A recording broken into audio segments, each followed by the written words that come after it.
sou Marcelo Orsini e neste trabalho estamos apresentando, em conjunto com Otávio Pedersoli, a obra O Consolador, do autor espiritual Emmanuel, pela psicografia de Francisco Cândido Xavier e sob a coordenação do Grupo de Fraternidade Espírita Irmã Sheila, de Belo Horizonte.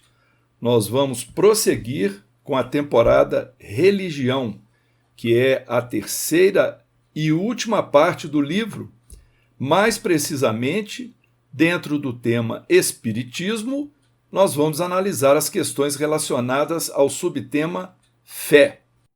E hoje nós vamos retomar da questão 352. Marcelo, devemos reconhecer no Espiritismo o cristianismo redivivo? Emmanuel nos diz o seguinte: o Espiritismo evangélico é o Consolador prometido por Jesus, que pela voz dos seres redimidos espalham as luzes divinas por toda a terra, restabelecendo a verdade e levantando o véu que cobre os ensinamentos na sua feição de cristianismo redivivo, a fim de que os homens despertem para a grandiosa era da compreensão espiritual com o Cristo. Bem, vejamos aqui alguns detalhes dessa explicação de Emmanuel. O Espiritismo evangélico, porque o Espiritismo é uma doutrina cristã. Ele nos diz que é o Consolador prometido por Jesus. Que assunto é este, que é até o título do livro que nós estamos estudando? Esse tema foi inclusive abordado em O Evangelho segundo o Espiritismo, no capítulo 6, intitulado O Cristo Consolador, e ele faz referência à passagem que se encontra em João, no capítulo 14, versículos 15 a 17, o Consolador prometido, que faz parte do Sermão do Cenáculo, quando Jesus promete à humanidade que enviaria um outro Consolador, ou seja, além dele, porque ele veio trazer consolo pelo esclarecimento das questões espirituais, trazendo para a humanidade um avanço em relação às noções que foram trazidas à era de Moisés, que foram simplesmente direito e justiça.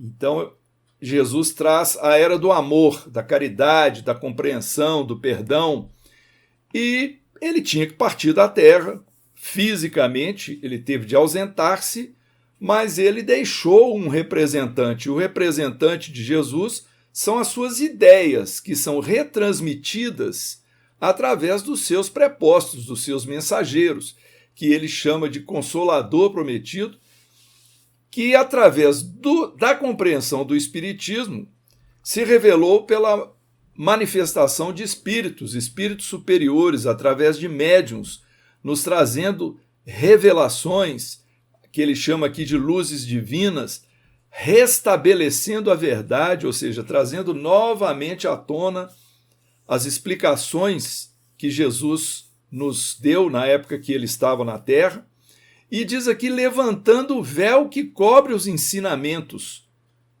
na sua feição de cristianismo redivivo, porque muita coisa ficou ainda obscura, não deu tempo de Jesus explicar toda o seu ideal, né, todas as metas que a humanidade deveria cumprir no caminho da evolução para a luz, da evolução para Deus. Não teve tempo, não teve como Jesus percorrer todos os meandros das questões espirituais. Então, esse Consolador, que é simbolizado pelas vozes dos espíritos que se manifestaram para trazer esse complemento, levanta o véu, ou seja, faz com que se descortine aquilo que não estava muito claro para os homens. E ele justifica o motivo, para que os homens despertem para a era grandiosa da compreensão espiritual, porque é justamente através do seu intelecto e do seu sentimento que o homem vai elevar-se no campo evolutivo e aos poucos a humanidade poderá transformar a Terra de mundo de provas e expiações para um mundo num degrau mais evoluído, quando nós seremos mais felizes. E aí, Otávio, seria o mundo de regeneração. Vamos para a questão seguinte para você nos esclarecer. O Espiritismo veio ao mundo para substituir as outras crenças? Questão muito interessante, importante e plenamente conectada com a questão anterior que o Marcelo acabou de explicar.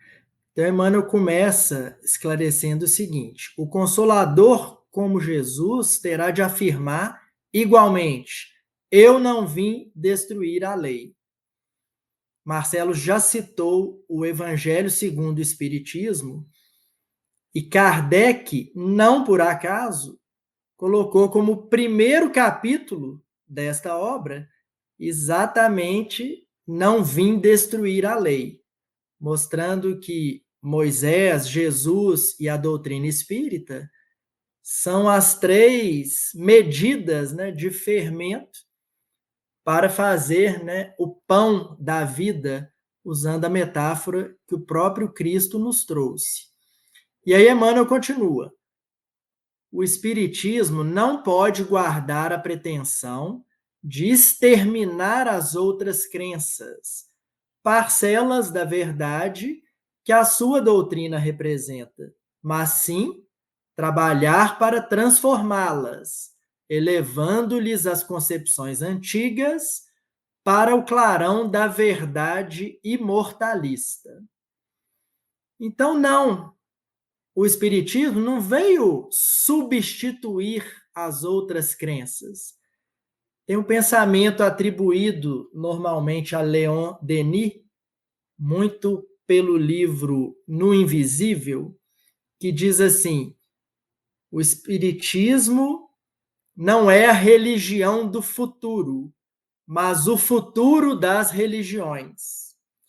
Não que Leon Denis tenha dito essa frase exatamente nessa literalidade, mas casa aqui com a explicação de Emmanuel, no sentido de que não é que daqui a 100 anos, ou 1000 ou 10, só vai existir a religião espírita no Brasil ou no mundo. Não, não é nesse sentido. Mas os pilares, as verdades que a doutrina espírita traz ou esclarece, reconciliando ciência, filosofia e religião, vão ter que ser abraçadas, essas verdades, cedo ou tarde, por todas as religiões, sob pena dessas se tornarem, digamos assim, obsoletas ou até mesmo infantis. Vou dar um exemplo. A lei de reencarnação. A reencarnação é uma lei divina. Não foi a doutrina espírita que inventou a reencarnação. Religiões multimilenares já trazem esta questão da reencarnação. Mas a gente ainda tem várias frentes religiosas que merecem todo o nosso respeito, que não acreditam e que não têm a reencarnação como uma verdade. Pois bem, os anos vão passando e a própria ciência humana vai acabar constatando que a reencarnação é uma lei natural, é uma lei divina aplicada num planeta como o nosso. Já existem documentários da Discovery sobre reencarnação, já existem pesquisas em universidades mundo afora sobre a reencarnação.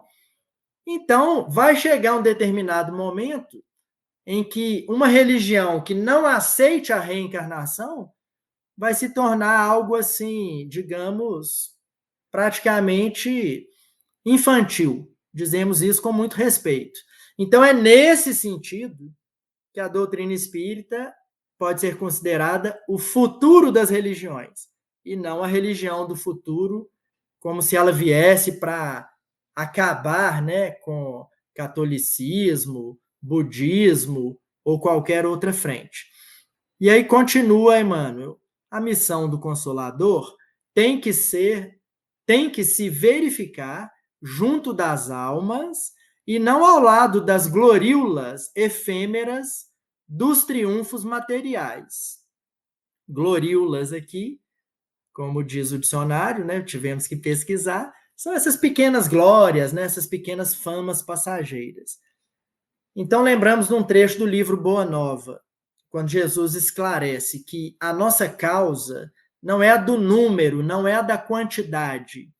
E nós espíritas precisamos pensar sobre isso.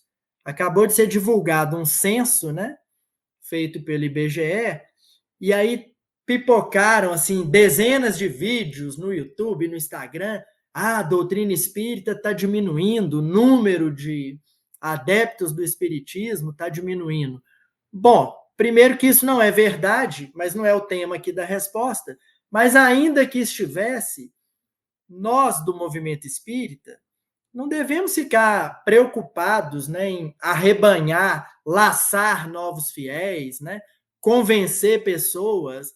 Se a pessoa está feliz lá em qualquer outra frente religiosa, deixa ela lá. Talvez aquela religião toque mais ao seu coração naquele momento que a pessoa vive, socioeconômico, emocional. Então, nós não estamos disputando adeptos e fiéis.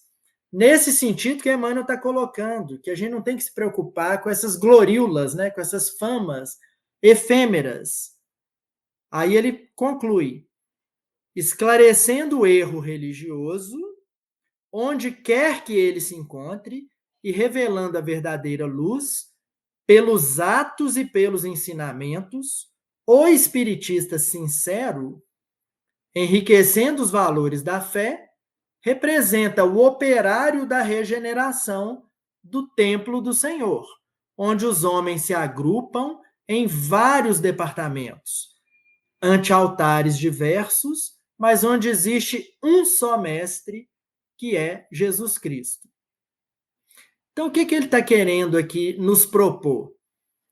Que nós, espíritas, devemos ser esses operários de Jesus, mas não com um megafone, né, sair por aí tentando convencer os outros na base da marretada, na base da violência, ainda que seja uma violência verbal. Deus não usa violência, Deus usa o tempo. Então, ele nos propõe que a gente use o nosso exemplo de vida, que através da nossa vivência do Evangelho, esclarecida à luz da doutrina espírita, essa é a melhor maneira de irmos fazendo a própria reforma íntima e, consequentemente, como o Marcelo estava explicando na questão anterior, dissipando a poeira que as outras frentes religiosas foram acumulando ao longo dos séculos e que nós também, enquanto espíritas, precisamos vigiar para que a gente também não cometa esses equívocos de distorcer as lições de Jesus. E isso é um alerta muito importante para nós espíritas, porque hoje, com as redes sociais, multiplicam-se os canais no YouTube, no Instagram, etc. Canais que se intitulam espíritas e que muitas vezes estão descambando numa linha de sensacionalismo, de polêmica, de precipitação. Então, nós precisamos separar o joio do trigo. E como é que nós vamos fazer isso? Estudando, né? E é por isso que nós estamos aqui, com as nossas limitações, mas com boa vontade, para, ao estudar a obra O Consolador, conectando com as obras de Kardec, irmos esclarecendo o nosso entendimento, para quando recebermos um vídeo pelo WhatsApp, ainda que ele seja supostamente espírita, e às vezes a gente recebe dentro de um grupo espírita, a gente examina e fala, opa, tem boi na linha, né? Essa mensagem aqui pode até ser mediúnica, mas não está em harmonia com Jesus e com Kardec. Então, nos lembramos de Emmanuel esclarecendo o próprio Chico. Se alguma vez eu te falar algo que não esteja em sintonia com Kardec e ou com Jesus, fica com eles e me larga para lá, né?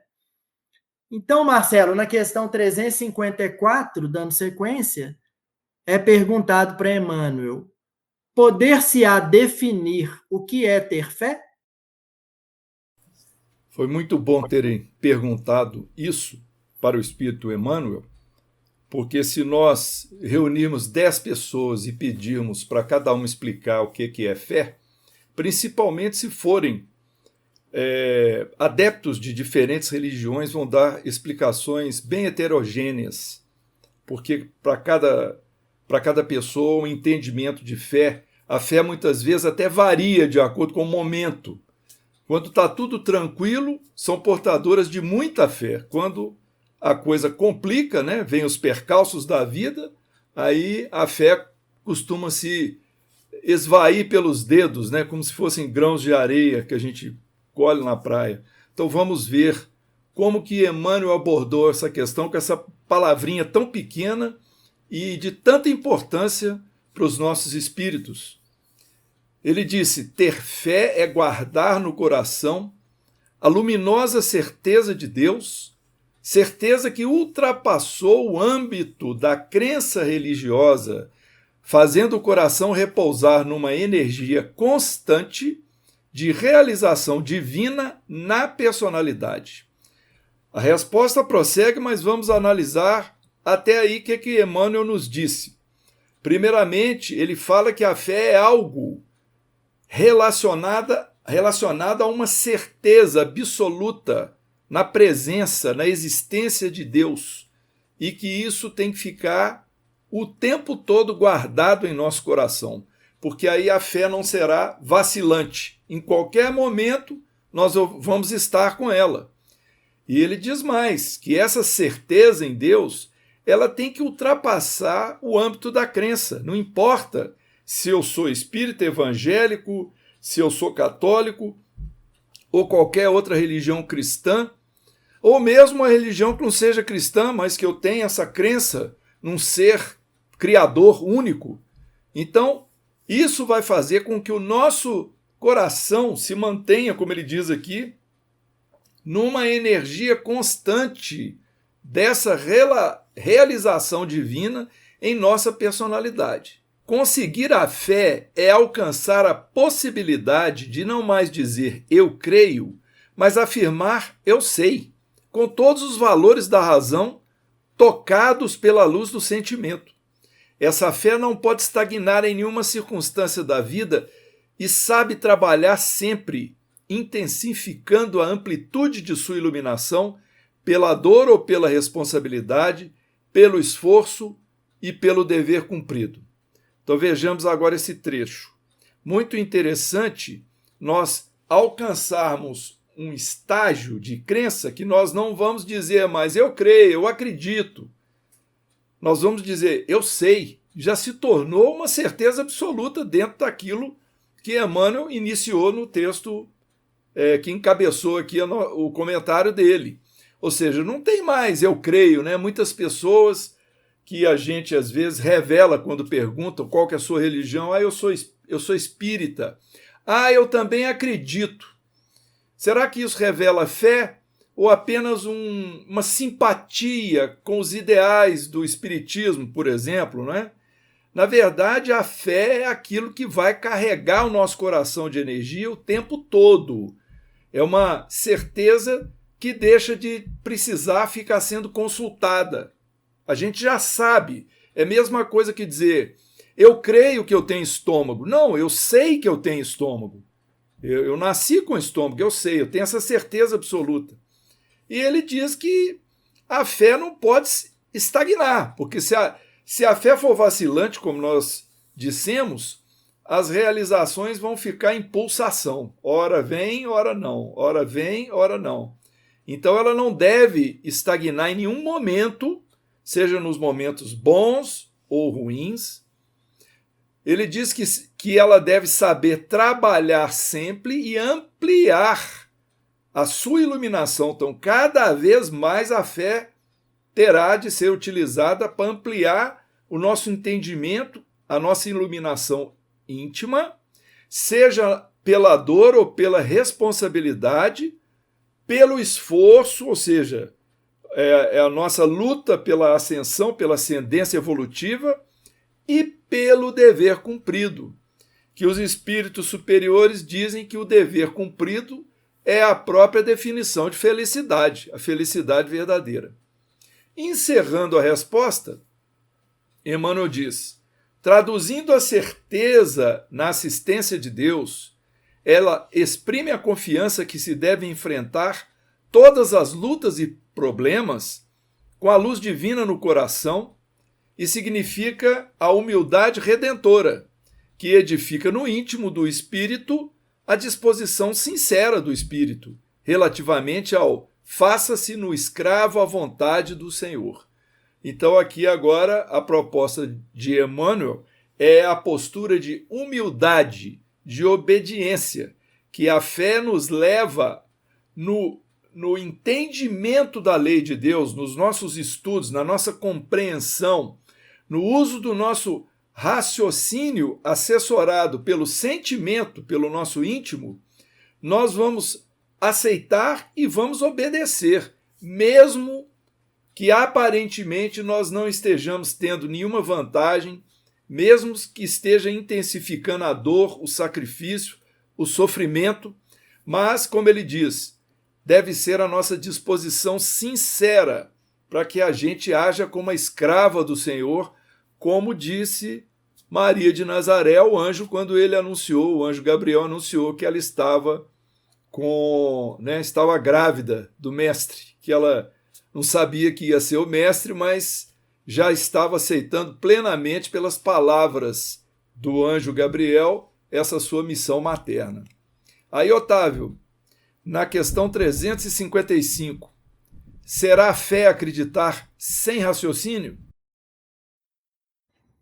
Vamos ver o que Emmanuel vai nos esclarecer aqui.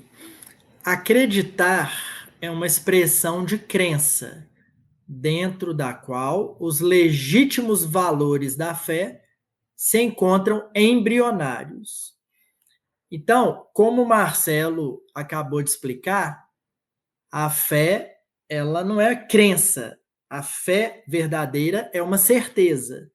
Mas essa certeza, ela é construída no intelecto e no sentimento do espírito ao longo dos milênios, encarnando e também quando está no plano espiritual, no intervalo entre duas encarnações, na erraticidade.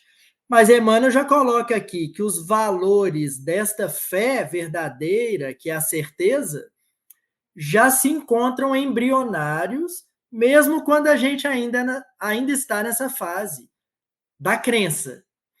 Então, Deus já colocou essas sementes de certeza que temos um Pai Criador, que somos espíritos imortais, que existe uma lei de progresso, que a felicidade está reservada quando alcançarmos a perfeição e por aí vai.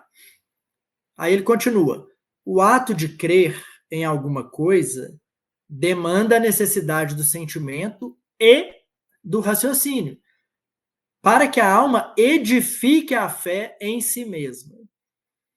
Então, Deus coloca em nosso íntimo a semente da fé, mas ele deixa para nós edificarmos, alimentarmos, regarmos, cultivarmos essas sementes, para que esses embriões vão, ao longo dos anos e dos milênios, se tornando efetivamente essa certeza. E aí tem um binômio, é sentimento, mas também é raciocínio.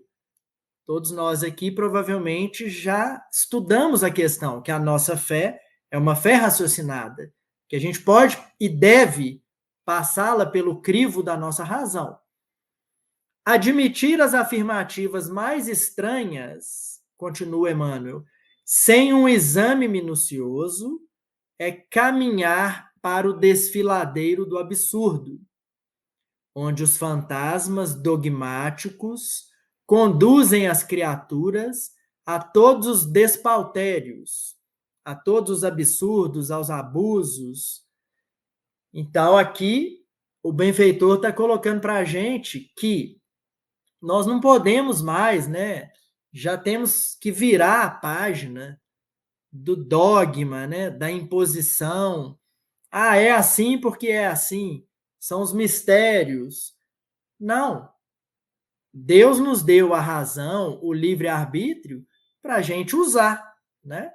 Como diz o dito popular, cabeça não é só para colocar chapéu, né? É para a gente pensar, raciocinar. Então, nós temos o direito e até mesmo o dever de exercitar o raciocínio. Sob pena, e isso ainda é muito comum em nosso mundo, de enveredarmos para o fundamentalismo, a intolerância. Basta abrir os jornais, né, no Brasil e no exterior, para ver quase que diariamente exemplos de intolerância religiosa, de fundamentalismo e de crenças absurdas que, se a razão estivesse sendo exercida, a própria pessoa, independente da religião A, B ou C, chegaria à conclusão que aquilo ali é absurdo, não faz sentido, é uma interpretação literal, superficial. Então, como cantou Milton Nascimento e Beto Guedes, né? Fé cega, faca amolada. Então, essa fé, sem estar de mãos dadas com a razão, descamba para o abuso, né? Para essa faca amolada da intolerância. Por outro lado, aí vai concluir Emmanuel, mas também interferir nos problemas essenciais da vida, sem que a razão esteja iluminada pelo sentimento, é buscar o mesmo declive, onde os fantasmas impiedosos da negação conduzem as almas a muitos crimes. Então, aqui é muito importante a gente refletir juntos, porque se por um lado Emmanuel está respondendo que a razão é essencial, por outro, o sentimento também é essencial. E a doutrina espírita, como consolador redivivo, veio exatamente no momento do mundo, século XIX, em que a razão tinha sido colocada no altar, a ponto de filósofos, né, terem dito que nós matamos Deus. Deus foi uma invenção dos homens para oprimir, para dominar, para alienar as pessoas. E aí a gente enveredou para o outro extremo, onde essa razão, sem a iluminação do sentimento, descambou também para absurdos gigantescos, né? E o século XIX e o século XX estão aí para nos mostrar, e infelizmente o século XXI ainda traz esses exemplos do materialismo, do ateísmo, que muitas vezes terminam como suicídio. Porque no mundo materialista, no mundo em que tudo é possível, em que temos acesso fácil e imediato a, entre aspas, quase tudo, sem os sentimentos, sem entender a transcendência, a espiritualidade, a paternidade divina, a imortalidade da alma, muitas pessoas perdem o sentido, perdem o propósito e cometem o pior erro, ou um dos maiores erros que um encarnado pode cometer, que é o suicídio. Por isso que a balança se equilibra com razão, mas também com sentimento. E a doutrina espírita, ao enaltecer a fé raciocinada, de maneira nenhuma está subestimando a importância do sentimento em todo esse processo de vida e de aprendizado. Na pergunta 356, então, Marcelo, vem a questão para Emmanuel. A dúvida raciocinada no coração sincero é uma base para a fé? Por aí se vê que dúvida sempre vai existir. A dúvida ela passa a não ser mais dúvida a partir do momento que vem um esclarecimento que sacia a nossa inteligência e o nosso sentimento. Mas aqui ele coloca a questão se a dúvida pode auxiliar a fé, ou seja, porque nós temos fé, não podemos ter nenhuma dúvida, mas ele coloca no meio da frase, uma condição importante, no coração sincero. Então, muitas vezes estamos buscando a fé e ainda não conseguimos conquistá-la, mas o nosso coração não está com subterfúgios. Nós não estamos em dissimulações. Então, o que Emmanuel respondeu? Toda dúvida que se manifesta na alma cheia de boa vontade, que não se precipita em definições a priorísticas dentro de sua sinceridade. A priorística significa que já é aceita plenamente, independente de se ter conhecimento ou prática, ou que não busca a malícia para contribuir em suas cogitações, é um elemento benéfico para a alma na marcha da inteligência e do coração rumo à luz sublimada da fé. Então ele mostra a condição da dúvida com base no que está por detrás da dúvida, a intenção, porque muitas vezes a dúvida está buscando a malícia, a dúvida está buscando pesar para um determinado lado do nosso interesse, para contribuir, como ele diz, com as nossas cogitações, com os nossos pontos de vista.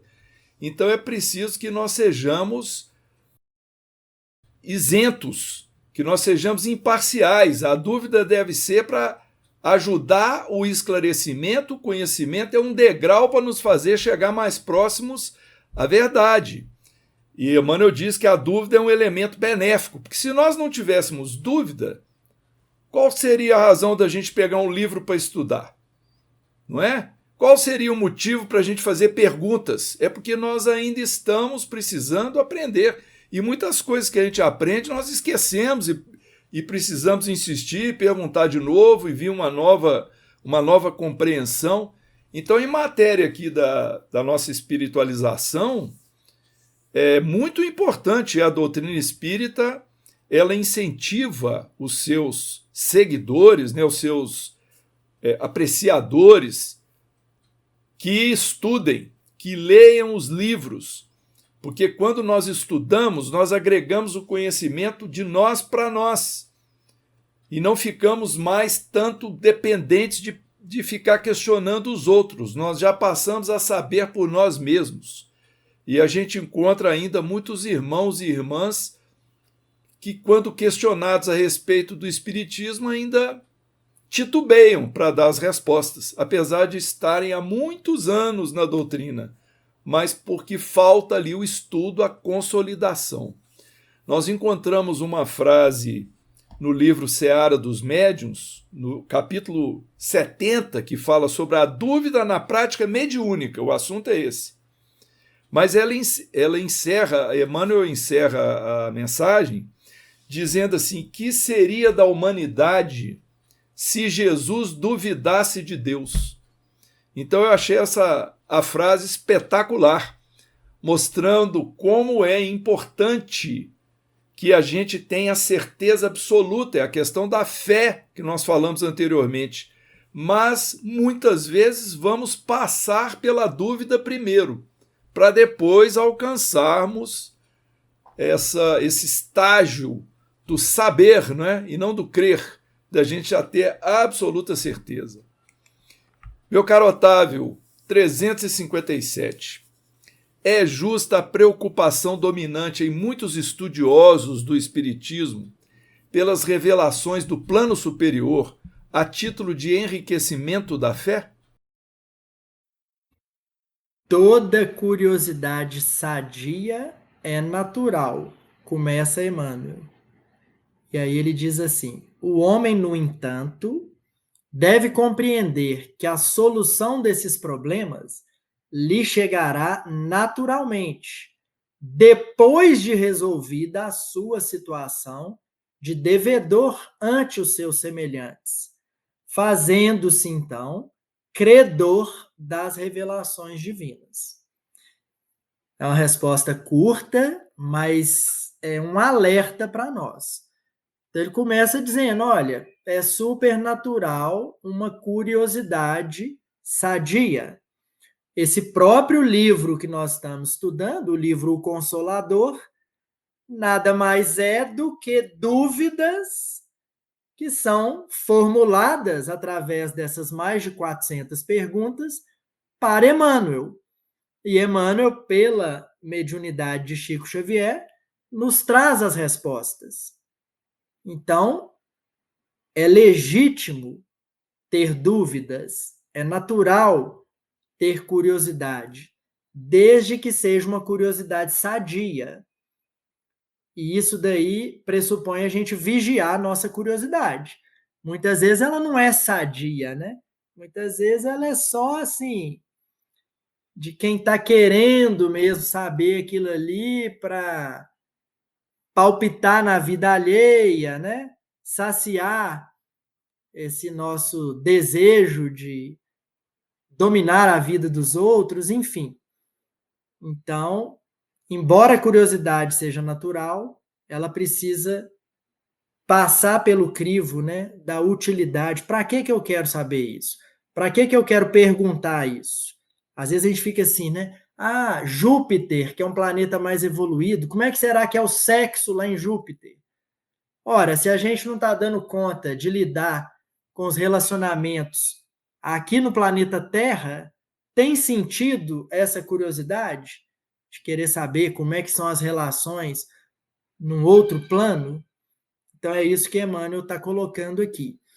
E outra coisa que ele nos alerta é que quando chega a hora desta revelação, ela chega naturalmente. A gente não precisa ficar, digamos assim, correndo atrás dessas novidades. O próprio Emmanuel, numa outra passagem, numa das obras da coleção Fonte Viva, Vinha de Luz, não lembro em qual livro que está, ele diz assim numa lição: pedis mensagens novas, já cumpristes as velhas?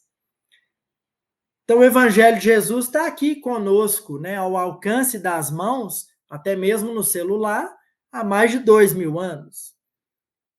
Mas a gente não cumpriu ainda nem as 10 orientações trazidas na primeira revelação de Moisés, a chamada, né, o decálogo lá, a lei mosaica.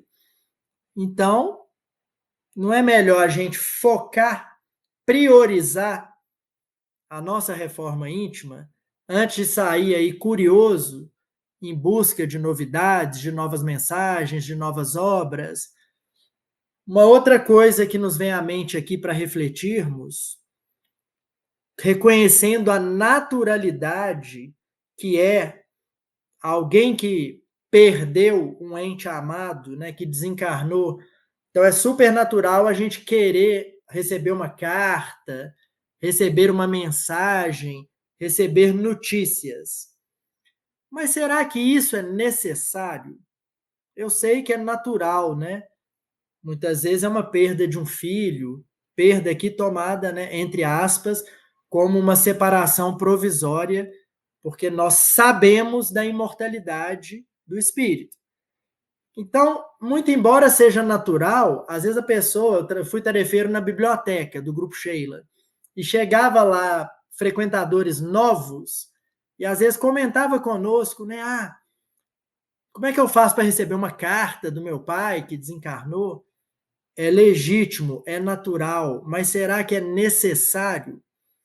Será que toda a obra de Chico Xavier, com as milhares de cartas consoladoras que ele trouxe para milhares de mães, de pais, de avós, também não servem para nós como provas irrefutáveis da imortalidade da alma?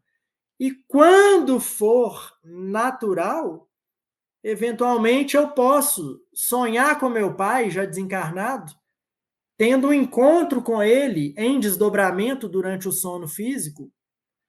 Então, creio que é isso que Emmanuel está nos propondo. A nossa prioridade é resolver a situação de devedor que somos perante os nossos semelhantes.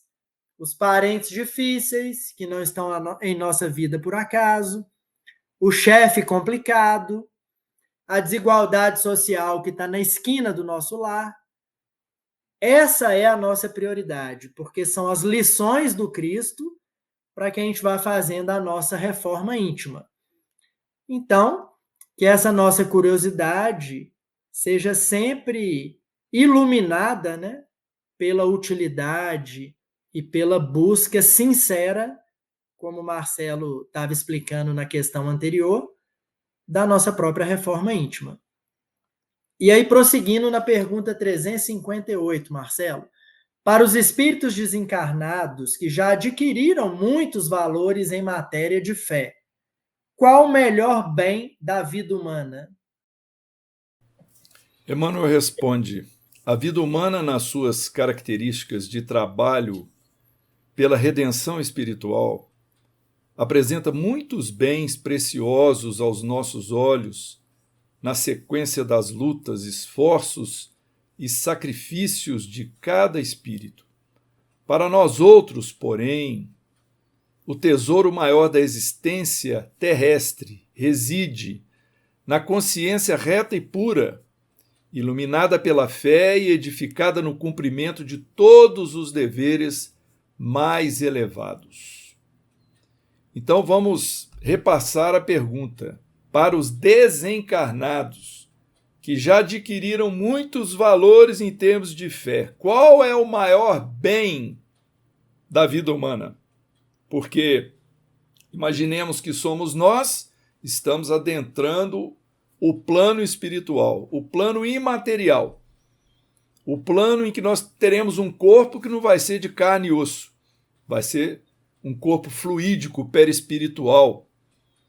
Então, essa vida nova, o que nós poderemos ter como o grande bem para essa vida, a vida futura, na verdade a vida verdadeira, porque a vida na matéria é transitória, passageira. Então Emmanuel diz, para nós outros, ele está se colocando como esse, desencarnado. O maior tesouro da existência é a consciência reta e pura. Quem consegue ter uma consciência reta e pura? Isso é conquistado ao longo das experiências pessoais, individuais, as experiências de cada criatura, quando se apresentam circunstâncias que desafiam justamente a nossa obediência e legitimidade de aceitação à lei de Deus, a lei de amor, justiça e caridade, a lei que pede que nós exerçamos o perdão das ofensas, que nós cumpramos os nossos deveres, que nós tenhamos tolerância, e tudo isso a gente vai ter que ir construindo mesmo pela fé alicerçada com o raciocínio e com o sentimento, como o Otávio explicou. Então esse grande tesouro, e como gostaríamos que acontecesse isso conosco, seria chegarmos ao campo espiritual com a consciência reta. Fizemos tudo certo na última encarnação. Chegamos lá desobstruídos de pendências, da necessidade de reparações, não é? E ele completa, iluminados pela fé, edificada no cumprimento de todos os deveres mais elevados. Então nós temos que ser realistas e compreender que isso aqui é meta, mas é meta factível. Talvez não seja o próximo momento nosso, mas para a gente chegar a uma conquista, ninguém chega em conquista nenhuma, nem nas convenções humanas, quando é por esforço próprio, ninguém se eleva de um salto, não. É aos poucos. Vai caminhando lentamente, vai aprendendo, vai corrigindo, vai se autoaperfeiçoando, até conseguir chegar lá. O que vai importar para a gente é a gente ter a consciência dessa necessidade, porque se a gente falar, isso é para espíritos mais iluminados do que eu não dou conta disso não. Então nós estamos naquela fé estagnada que nós falamos lá atrás, que nós paramos, cruzamos os braços e falamos, não, isso não é para nós. Cada um de nós precisa, pelo menos, encontrar um pouquinho que seja de um desafio novo para a gente caminhar mais um degrauzinho, agregar mais um conhecimento, realizar mais um servicinho em favor do próximo, mudarmos a nossa forma de conduta diante da família, diante das pessoas que a gente cruza na via pública, no escritório, na nossa escola. Então, tudo isso vai demonstrar esse caminho em direção à consciência reta e pura. E não foi à toa que Jesus afirmou: vós sois deuses, vós sois a luz do mundo. Isso não foi bajulação, isso é uma aposta de Jesus, porque assim como ele não duvida da existência de Deus, ele também não duvida da nossa capacidade de alcançarmos essa meta. Apenas nos ajuda com as suas orientações e espera que a gente caminhe com esforço, perseverança, com as próprias pernas. Otávio, questão 359. Nas cogitações da fé, o espírito encarnado deve restringir suas divagações ao limite necessário às suas experiências na Terra? Então, agora a pergunta está focando no espírito encarnado.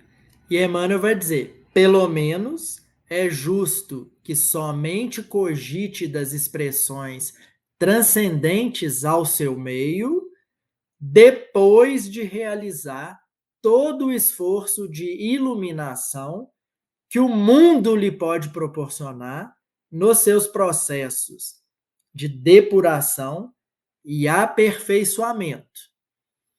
Então, nós espíritas repetimos, né, que o planeta Terra está em transição de um mundo de expiações e provas para um mundo de regeneração.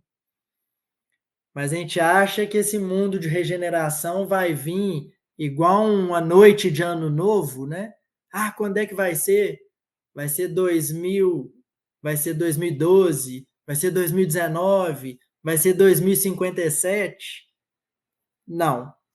O mundo de regeneração começa em cada um de nós. Eu posso começar a viver hoje como se eu estivesse em uma escola de regeneração. Então, Emmanuel está querendo aqui colocar que não é para a gente ficar divagando, né? Perdendo foco, no popular aqui da minha pobreza de linguagem, viajando na maionese. Não.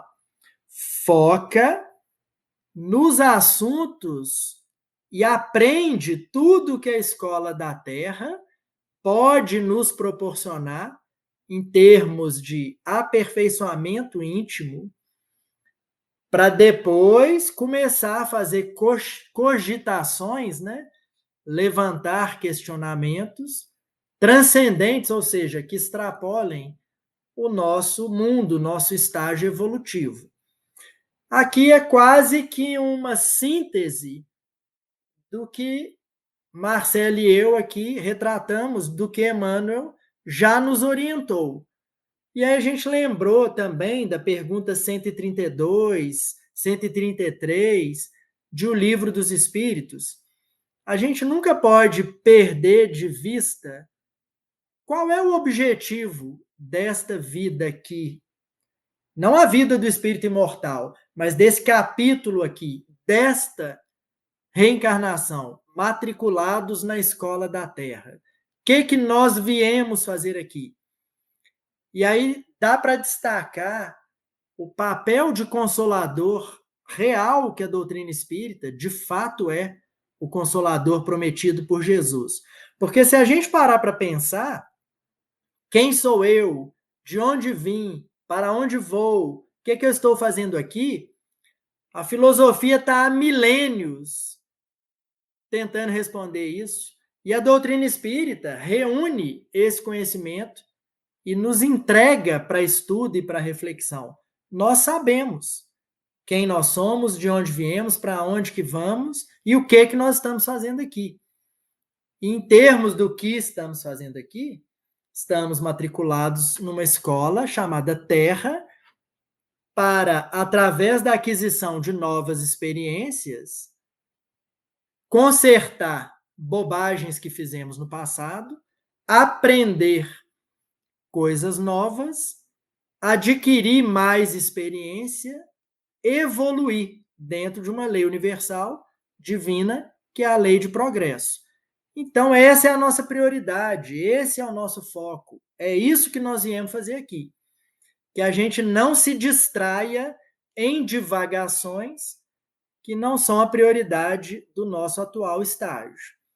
Então, essa resposta da questão 359 é quase que uma síntese de todas as respostas anteriores de Emmanuel. E aí, na pergunta 360, Marcelo, qual deve ser a ação do espiritista em face dos dogmas religiosos? É muito interessante porque, em nossa experiência, à medida que a gente vai adquirindo o hábito do estudo da doutrina espírita, dos seus postulados, dos seus princípios, dos seus fundamentos, à medida que a gente vai vivenciando esse estudo, ouvindo palestrantes, assistindo,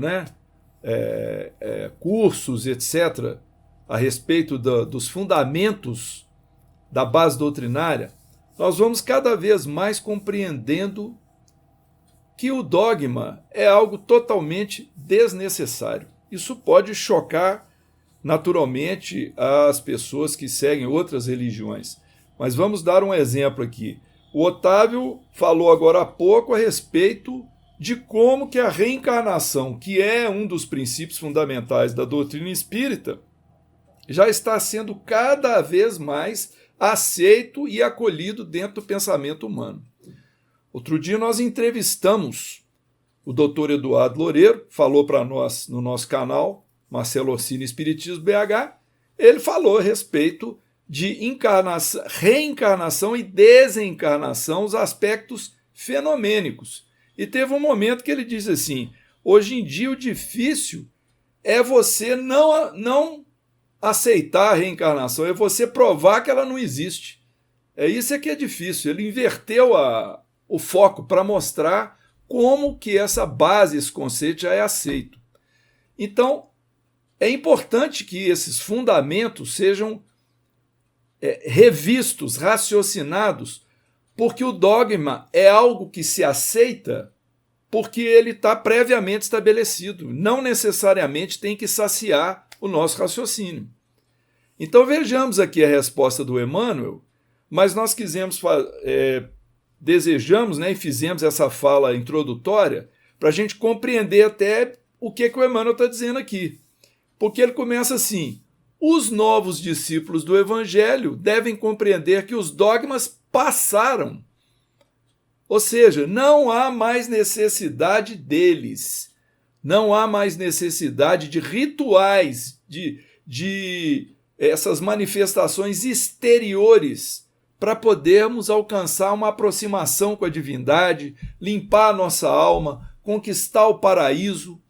Não há necessidade de que a gente faça, por exemplo, um jejum numa determinada data para poder conquistar alguma coisa com Deus, quando na verdade nós somos convidados a um raciocínio pleno daquilo que a gente tem que jejuar. E não é com uma data específica, é todo dia. Então, continuamos aqui com Emmanuel. As religiões literalistas que os construíram sempre o fizeram simplesmente em obediência a disposições políticas no governo das massas. Então são ideias implantadas nas comunidades, nas civilizações, para que a religião nos domine pelo medo, pelo constrangimento. Vamos voltar, por exemplo, à questão do jejum.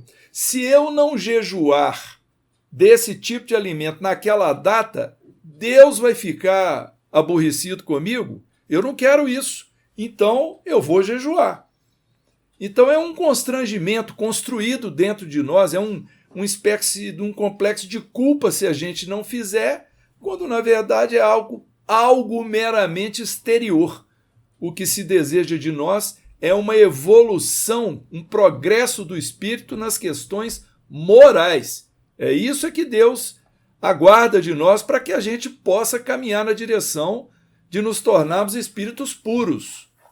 E, encerrando a fala de Emmanuel, dentro das novas expressões evolutivas, porém, os espiritistas devem evitar as expressões dogmáticas, compreendendo que a doutrina é progressiva, esquivando-se a qualquer pretensão de infalibilidade em face da grandeza inultrapassável do Evangelho. Então, Emmanuel coloca aí o Evangelho primeiro, a doutrina depois. Ou seja, nós temos que estar com Jesus e seus ensinamentos em primeiro lugar. É a questão moral. Se a doutrina fugir a isso, ela fica em segundo lugar.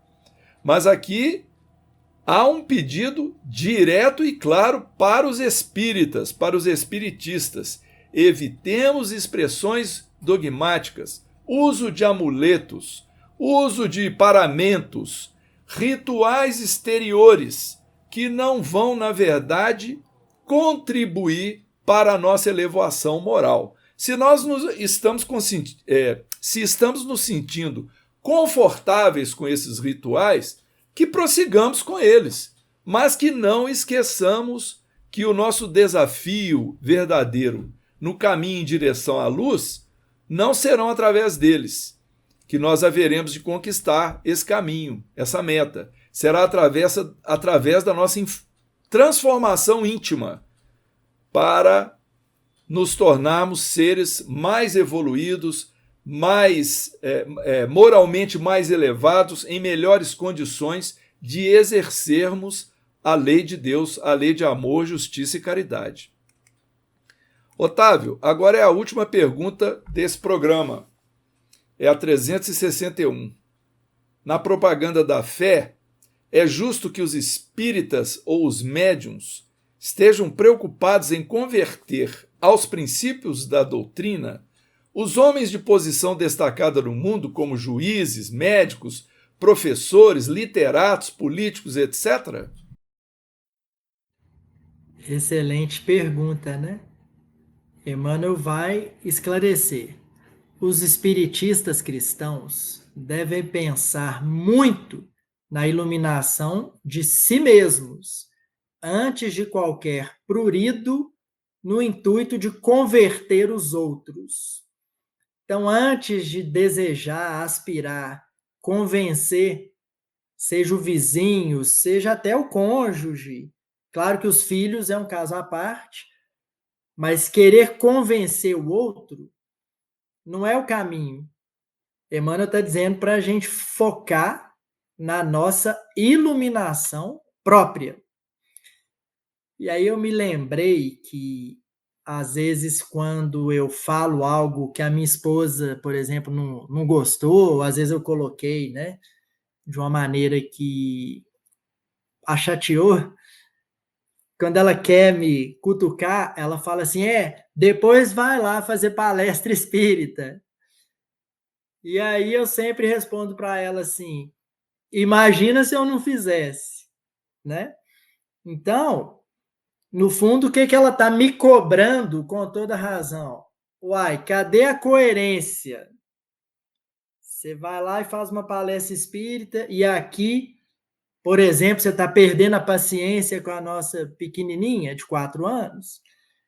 Então, Emmanuel está dizendo, olha, foca na iluminação própria, não preocupa em tentar convencer os outros.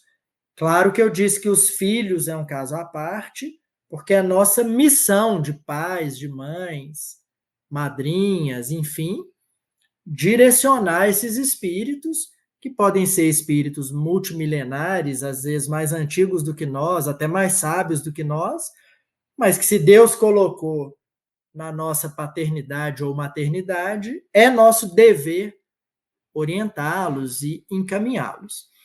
Mas aí ele continua.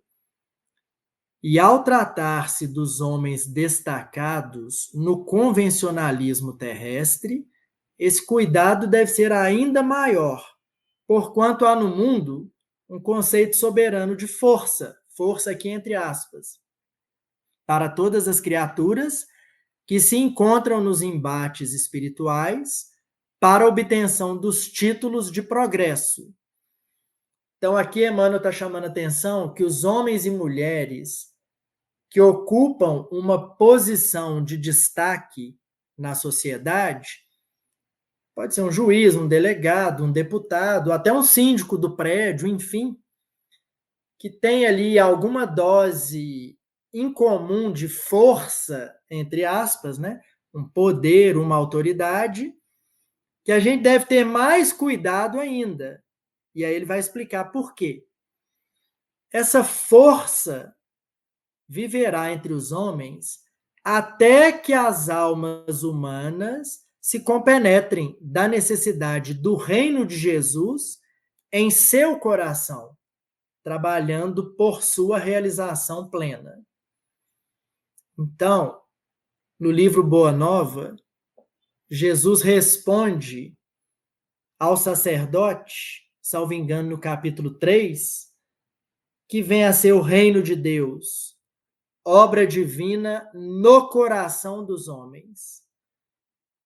Então, o poder de um senador, de um presidente, de um síndico, de um grande empresário, aos olhos da justiça divina e do espírito imortal, é desse tamaninho.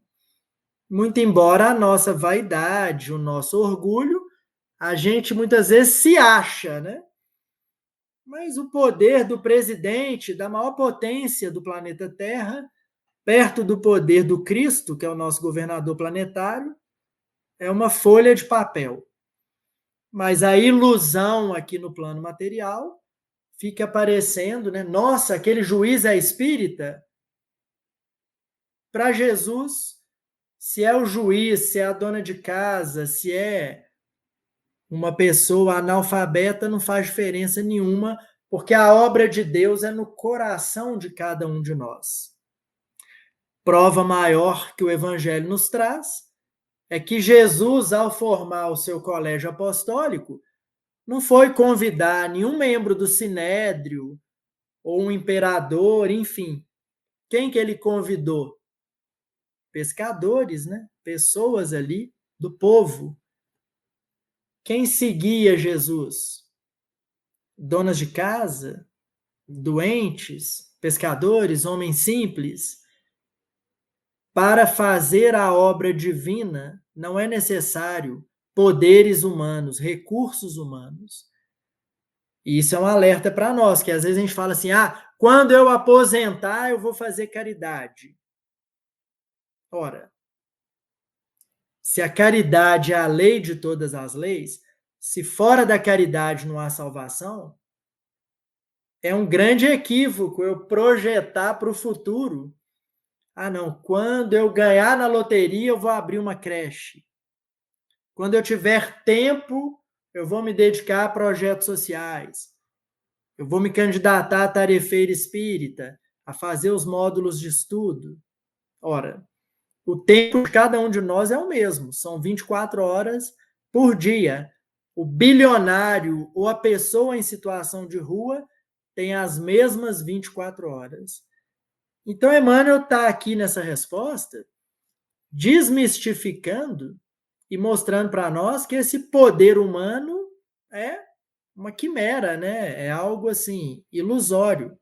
Então, Emmanuel continua: os homens do poder temporal, com exceções, muitas vezes aceitam somente os postulados que a força sanciona ou os princípios com que a mesma concorda.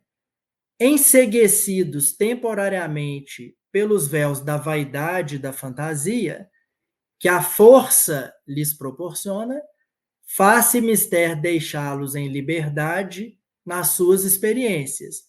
Então, deixa lá a pessoa seguir o caminho dela. Dia virá em que brilharão na terra os eternos direitos da verdade e do bem, anulando essa força transitória. Ainda aqui, tendes o exemplo do Divino Mestre, para todos os tempos. Não teve a preocupação de converter ao Evangelho os Pilatos e os Antipas do seu tempo. Além do mais, o Espiritismo, na sua feição de cristianismo redivivo, não deve nutrir a pretensão de disputar um lugar no banquete dos estados do mundo, quando sabe muito bem que a sua missão divina há de cumprir-se junto das almas, nos legítimos fundamentos do reino de Jesus. Então, a proposta da doutrina espírita não é mais de casamento com poderes mundanos, né, e materiais, mas com a reforma íntima de cada um de nós, e isso já foi bem explicado aí nas respostas anteriores que Emmanuel nos trouxe. Paz e alegria.